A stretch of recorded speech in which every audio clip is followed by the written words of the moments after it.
안녕하세요. 이쌤과 함께하는 뻔뻔한 역사 시간이 돌아왔습니다.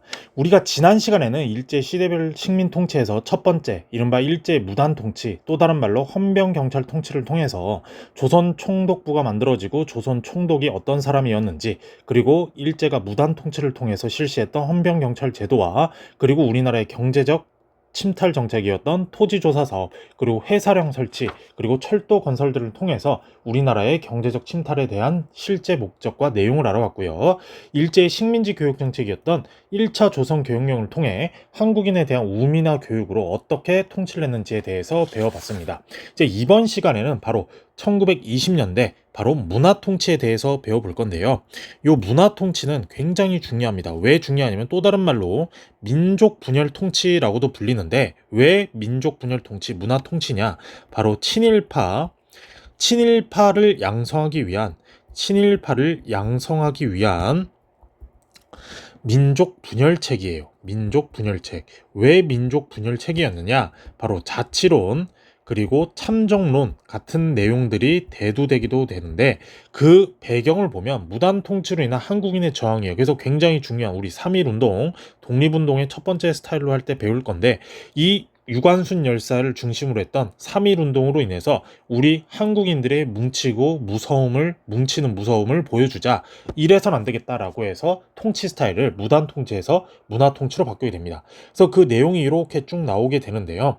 그 첫 번째가 문관 총독을 임명합니다. 우리 무단 통치할 때는 현역 군인들을 중심으로 통치한다 그랬죠. 그런데 이거 새빨간 거짓말이에요. 왜? 일제가 패망할 때까지 단 한 명도 임명되지 않아요. 문관은. 즉 계속해서 군인 출신이 임명되었다라는 거고요. 두 번째는 헌병경찰제를 폐지한다고 했는데, 헌병경찰은 폐지했어요. 하지만 사복 입은 언더커버 비밀 경찰과 경찰서를 급증해서 감시와 억압을 더욱더 강화했다는 점.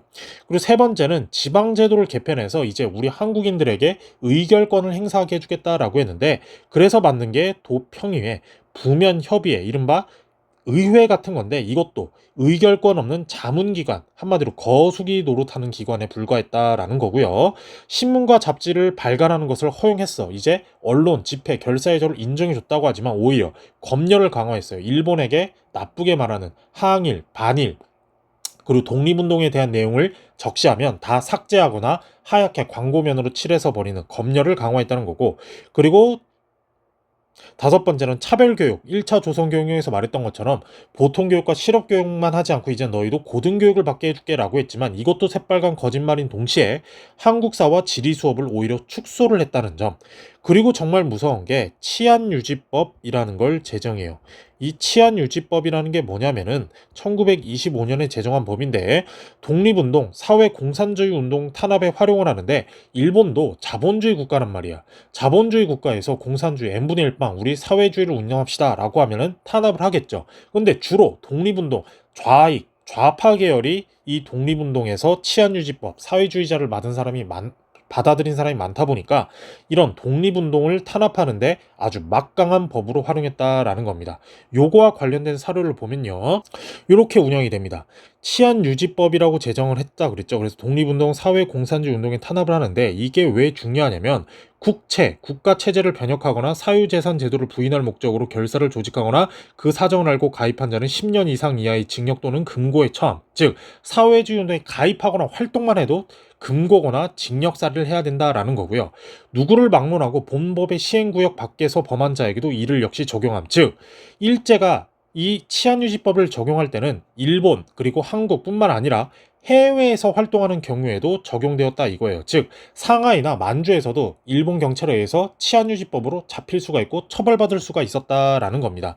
그만큼 이 치안유지법은 일제강점기 때 아주 강력한 독립운동을 탄압하는 법으로서 활용되었다라는 거예요.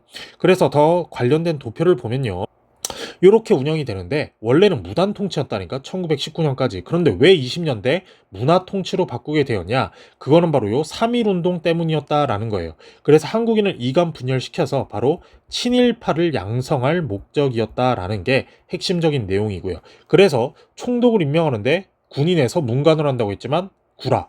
경찰 제도도 헌병 경찰제를 폐지한다고 했지만 오히려 경찰서와 사복 입은 언더커버 경찰을 더 강화해서 감시와 억압을 강화. 세 번째, 언론 정책, 출판, 집회, 그리고 언론 결사의 자유를 줬다고 했지만 이것도 구라. 오히려 삭제, 검열을 더 강화했다고 그랬죠. 그리고 네 번째, 한국인과 일본인의 교육을 동등하게 했다라고 했지만 이것도 구라. 왜? 한국사와 한국어 수업, 거기다가 한국지리와 관련한 수업은 다 수업 시수를 최소화했기 때문에. 그리고 지방자치제라고 해서 우리나라 사람들에게 의결권 있는 자치기구를 만들어 준다고 했지만 이것도 의결권은 없었고 대부분 임명제, 그냥 낙하산으로 거수기 노릇하는 기구였다. 이런 식으로 굉장히 우리나라를 기만하는 통치가 문화통치였다라는 거예요. 더 관련된 자료를 보면 이렇게 되는데요. 자, 문화통치의 겉과 속이라고 그러죠. 조선민족, 바로 사이토 마코토 총독, 바로 2대 문화통치를 주도했던 사람인데, 일본에 봐. 핵심적 친일 인물을 골라 그 인물로 하여금 귀족, 양반, 유림, 부호, 교육가, 종교가 각계 각층에 침투하여 각종 친일 단체를 조직하게 한다. 3조, 조선 문제 해결의 성공 여부는 친일 인물, 친일파를 많이 만드는 데 핵심으로 있으므로 친일 지식인, 친일파를 긴 안목으로 길러낸다. 그리고 네 번째, 양반 유생 가운데 직업 없는 자에게 생활 반도를 주는 대가로 이들을 온갖 선정과 민정 영탐에 이용한다. 즉, 돈 없는 양반, 거지가 된 양반들에게 돈을 줘서 얘네들을 친일을 홍보하는 데 쓰거나 아니면 스파이로 활용하는 데 적극적으로 활용해다라는 거예요. 그래서 문화통치는 말이 좋아 문화통치지 절대 우리나라를 위한 통치가 아니었고 일본의 아주 간악하고 치밀한 악랄한 식민통치의 방편이었다라는 것을 알아두시면 되겠습니다. 자, 이제 경제산업통제정책으로 보면은 그 1910년대 실시했던 바로 회사령을 폐지해요. 그래서 회사 설립을 허가제에서 신고제로 전환하는데 왜 처음에는 허가제였냐면, 생각해봐. 우리나라 식민지로 출발선이 있어. 자, 일본이 있고 우리나라 기업이 있다고 칩시다. 자, 왼쪽이 일본 기업이고 오른쪽이 우리나라 기업이야. 근데 아무리 우리나라가 돈이 없고 우리나라가 허접하더라도 우리나라 사람들은 우리나라 기업에 성장하는 거를 도움을 주겠죠. 그래서 일본 애들이 이런 우리나라 민족 기업의 성장을 막기 위해서 우리나라 사람이 회사 설립한다고 하면 인정 안 해주고 일본 기업이 성장할 수 있게 해줬다 이 말이야. 그래서 1910년부터 20년대까지 10년 동안 일본 기업은 치고 성장을 했어. 그래서 20년대 왜 신고제로 바꿔주냐면, 자, 출발선이 있는데 일본 기업은 이렇게 성장을 했는데 우리나라 시작한다 그래도 10년이라는 간극의 세월이 있잖아. 따라잡을 수가 있을까 없을까? 따라잡기 힘들겠죠. 그래서 일본 애들은 보여주는 식으로, 좋아, 이제 니네가 신고하면 기업 만들게 해줄게, 한번 따라올 테면 따라와봐, 이런 식으로 쇼맨식으로 보여준 게 회사령 폐지였다. 그리고 두 번째, 관세 철폐하는데 이른바 텍스프리를 만들어내는데 우리 한국 시장을 일본에게만 개방한다 이거예요. 미국, 영국, 프랑스, 독일, 러시아 이런 애들이 우리나라에 물건 팔면은 관세를 때리는데 일본인들은 그냥 텍스프리로 식민창구의 무역이 일본에게만 집중하게 해서 일본은 완벽한 돈줄을 차게 만들었다라는 거고요. 세 번째, 요 신은행령이 굉장히 중요한데, 이 신은행령이 뭐냐면 한국인 소유의 은행을 강제적으로 합병을 해요. 나라를 그냥 일본인들이 지네 멋대로 가정한 것처럼 우리나라 한국인들이 만든 은행을 지네 멋대로 가정하는 거야. 그러면서 일본 자본의 경제적 지배를 오히려 한국을 일본 빨대로 꽂아놓고 필요할 때마다 써먹는 그러한 창고로 썼다는 게 신은행령의 내용이다라는 겁니다. 자, 1910년대 경제정책의 대표적인 게, 회사령도 있지만 토지조사 사업이 있었다면 1920년대 일본의 대표적인 경제정책은 바로 산미 증식 계획이에요. 이게 또 굉장히 악랄하고 중요한데, 말 그대로 생산할 산, 쌀, 미, 증식 계획, 쌀 생산에 대한 계획, 쌀 생산의 증식을 위한 계획을 우리나라에서 해먹었는데 1920년대에서 34년까지 하다가 38년부터 다시 시작해서 1945년 8월 15일까지 하는데 그 중간에 텀이 있죠. 바로 37년에 중일 전쟁을 하면서 일본 애들의 쌀이 부족해지는 거야. 거기다 왜 원초적인 목적으로 쌀이 부족해졌느냐? 일본도 원래 우리나라처럼 주식으로 쌀을 먹는 농업 국가였는데 1894년 청일전쟁을 통해 승리하면서 시모노세키 조약을 맺으면서 일본은 산업화에 성공을 해요. 그래서 아주 비옥한 토지에다 공장이나 창고 이런 걸 만들면서 쌀 생산량이 급감하다 보니까 우리나라의 쌀 생산 뛰어나잖아. 전라도의 곡창지대잖아. 이런 지역에서 쌀을 수탈해 갈 목적으로 실시했던 게 산미 증식 계획이다라는 거예요. 그래서 배경에 보이죠. 일본 공업화에 따른 일본의 식량 부족 문제와 자본 축적으로 인한 잉여 자본을 만들 목적으로 실시했던 게 산미 증식 계획이다라는 거야. 그래서 1920년대 우리나라에서 품종 개량, 쌀을 더 많이 만들어내는 벼를 만들어내고, 농사를 지으면 물이 필수잖아. 그래서 수리시설 확충, 이른바 저수지를 많이 만드는데 만들어. 그리고 경지 정리, 짜투리 땅이나 이렇게 바둑판으로 딱 계획 도시, 계획 지형으로 만들어서 토지를 정리하고 이른바 황무지 같은데 개간을 늘려서 쌀을 생산을 늘리는데 문제는 뭐냐면 다 좋아. 근데 쌀 생산량이 목표량보다 적게 증가했지만 생산량 이상을 일본으로 가져갔다라는 거야. 이게 중요한데 무슨 말이냐면 일본 애들은 쌀을 100개를 목표로 설정을 했어. 그런데 농사는 기후나 날씨나 노동력에 따라서 다 좌지우지하잖아. 그래서 우리나라에서 1년 목표를 어떻게 만들어냈냐? 50개밖에 못 만들어냈어. 그럼 50개가 비니까 50개만 만들어 가면 되잖아. 그런데 일본 애들은 쌀, 종자, 쉽게 말하면 우리 그 물고기 잡는 어업에서도 새끼 물고기는 냅두고 더 키워가지고 나중에 더 가져가는 게 원칙인데 쌀도 마찬가지로 조그마한 벼 이상은 그냥 냅두고 내년에 더 잘 키워서 가져가면 되는데 그러지 않고 조그마한 쌀까지 다 뜯어가니까 목표량보다는 적게 증가했지만 수탈량은 그만큼 많았다라는 이야기예요. 그래서 여기 보면은 도표가 나와 있죠. 일제가 많은 양의 식량을 빈출하면서 우리나라 사람 식량은 나빠졌다는 결과적인 건데 쌀 생산량은 거의 2천만 석에 가까워. 그런데 우리나라 사람들의 소비량은 0점대야. 1도 안 돼. 이 말은 뭐냐면 그만큼 뜯어가는 게 많다 보니까 우리나라 사람들 지금 여러분 중고딩 많이 먹잖아. 많이 힘을 발산할 때니까. 그런데 먹을 게 없다 보니까 쌀을 다 뜯어가니 산에 가서 칡뿌리, 고구마 뭐 이런 것들로 때웠다 이 말이야. 그만큼 우리나라 사람들의 식량 사정이 나빠졌다라는 거고 오히려 지네가 지네 걸로 가져갔으면 지네 비용으로 하면 되는데 우리나라 농민이 부담이 더 늘어났다니까. 왜? 쌀 생산하는데 그 비용도 우리 농민이네. 그리고 저수지 만들거나 댐 만드는 그 비용도 우리나라 사람들이네. 그러다 보니 우리나라 사람들은 쌀도 제대로 못 먹고 비용까지 부담하는 굉장히 아주 열악한 상황에 매몰되었다라는 겁니다. 더 자세히 보면은 자 이렇게 되는데 토지 농사 개량이라고 해서 토지 개량을 하는데 수리시설 확보하는데도 우리나라 농민의 돈이 농사 개량을 해서 이젠 아예 일본식 농법을 강요한다니까. 토지가 다르잖아. 한국 땅이 있고 일본 땅이 있으면 기후가 다 다르니까 그 나라 땅의 스타일에 맞는 농법을 해야 되는데 일본식 농법을 강요하면서 우리나라 사람들에게 아주 피곤함을 안겨줬다라는 거예요. 거기다가 더 빡센 게 뭐냐면 요 수리조합이라고 해서 이거를 만들어. 이른바 지금으로 따지면은 그 개야 일종의 모임. 이런 저수지를 만들어서 너희도 도움을 줄게 해줄게 라고 했는데 이거 순 구라였다는 거지. 말은 농업 생산량, 지네들이 가져갈 농업 생산량을 가져가기 위함인데 이런 수리조합 시설과 비료값 등 모든 각종 비용을 우리나라 사람들에게 전가시켰다니까. 그러다 보니 우리나라 사람들의 중소지주나 이런 소작농들은 아주 그냥 죽어나게 됐다라는 거예요. 그래서 그만큼 힘들게 돼서 우리나라 사람들은 바로 소작농, 다시 써볼게요. 소작농, 땅 지주에서 소작농으로 전락하게 되었다라는 거야. 그래서 아까 말했던 요 도표대로 이런 식으로 운영이 되었고 결과를 보면 아까 말했듯이 우리나라 식량 사정이 악화되고 농민 부담이 증가되었잖아. 그래서 쌀 농사 중심의 단작형 농업 유통 구조로 전환이 돼. 즉 우리나라 완전히 일본에 쌀을 생산하는 그냥 창고로 전락했다라는 거야. 거기다가 곡물 유출량 우리나라도 주식이 쌀인데 그만큼 뜯어가는 게 많다 보니까 오히려 만주에서 잡곡을 수입해서 우리나라 사람들을 줬다. 그리고 식민지 지주제 강화로 농민의 몰락을 촉진하게 돼요. 요 식민지 지주제가 뭐냐면 한마디로 갑을 관계야.